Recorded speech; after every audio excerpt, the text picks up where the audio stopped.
اسلام آباد نام ہی ایسا ہے کہ کسی اللہ والے کی منظوری کی دلالت کرتا ہے، اور یہ حقیقت ہے کہ اسلام آباد جیسے پاکستان کے خوبصورت ترین اور دنیا کے بے مثال دارالخلافوں میں شامل شہر کی بنیاد 11ویں صدی عیسوی میں حضرت شاہ عبد اللطیف المعروف بری امام سرکار رحمت اللہ نے رکھی تھی۔ آج بھی مرگلہ کی پہاڑیوں کے دامن میں آپ کا دربار موجود ہے، جہاں روزانہ ہزاروں لوگ پیٹ کی بھوک اور روح کی پیاس بجھاتے ہیں۔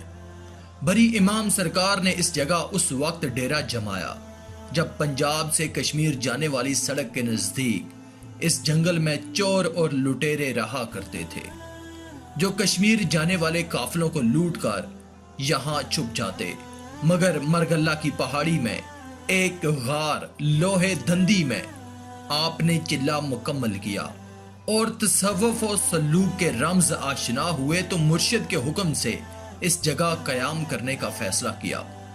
جب یہ جگہ چور پور کہلاتی تھی، مگر شاہ عبد اللطیف بری امام سرکار کی نظر فیض نے نہ صرف چوروں کو سیدھا رستہ دکھایا بلکہ آپ کے فیض و برکات کا نور پھیلنے لگا تو یہ علاقہ نور پور بن گیا، اور یہ بھی حضرت بری سرکار کی زندہ کرامت ہے کہ نور پور پھیل کر اسلام آباد بن گیا۔ ایک روز آپ عبادت الہی میں مشغول تھے، توجہ کے ارتکاز کی وجہ سے آپ کو پتہ ہی نہ چل سکا کہ کس وقت آپ کے مویشی زمیندار کے کھیت میں گھس گئے اور انہوں نے ساری فصل تباہ کر دی۔ فصل کا مالک شکایت لے کر آپ کے والد بزرگوار سید محمود شاہ رحمت اللہ کے پاس آیا۔ آپ کے والد زمیندار کے ہمراہ آپ کے پاس آئے اور سرزنش کی کہ آپ کی بے توحیدی کی وجہ سے زمیندار کی ساری فصل برباد ہو گئی ہے۔ اس پر تھوڑی دیر آپ خاموش رہے۔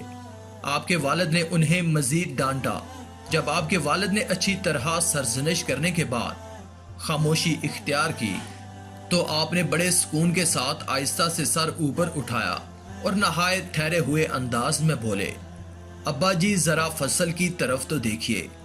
جو ہی آپ کے والد محترم نے فصل کی طرف دیکھا، وہ یہ دیکھ کر حیران رہ گئے کہ چند لمحے پہلے جو فصل تہس نہس تھی، اب ایک سرسبز و شاداب کھیت کی صورت میں لہلہاتی ہوئی نظر آ رہی تھی۔ یہ دیکھنا تھا کہ زمیندار کی حالت عجب ہو گئی اور آپ کے قدموں میں گر کر گڑ گڑا کر معافی مانگنے لگا۔ ایک مرتبہ آپ رحمت اللہ کہیں سفر پر جا رہے تھے اور آپ کا مرید خاص مٹھا شاہ بھی اس سفر میں آپ کے ہمراہ تھا۔ ابھی آپ نے 4 کلومیٹر کا سفر طے کیا ہوگا کہ اچانک جنگل سے چند ڈاکو نکلے اور انہوں نے لوٹنے کی غرض سے آپ کا راستہ روک لیا، مگر جو ہی ان کی نظر آپ کے چہرہ مبارک پر پڑی اور انہوں نے آپ کی گفتگو سنی تو جرائم سے ہمیشہ کے لیے تائب ہو گئے اور اسی وقت آپ کے ہاتھ پر بیعت کر کے آپ کے مرید بن گئے۔ آپ نے یہی اقامت اختیار کر کے تبلیغ کا کام شروع کر دیا اور اس طرح چور پور میں اسلام کے نور کی روشنی پھیلا کر اسے ہمیشہ کے لیے نور پور بنا دیا۔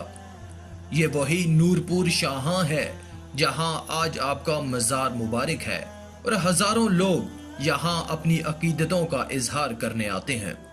نور پور شاہاں کے قریب ایک مقام ہے جس کا نام لوہے دندی ہے۔ یہاں بیٹھ کر حضرت بری امام رحمت اللہ اکثر عبادت الہی میں مصروف رہتے۔ جب آپ عبادت میں مصروف ہوتے تو ایک جن آ کر آپ کو پریشان کرنے لگا اور آپ کی عبادت میں خلل ڈالنے لگا۔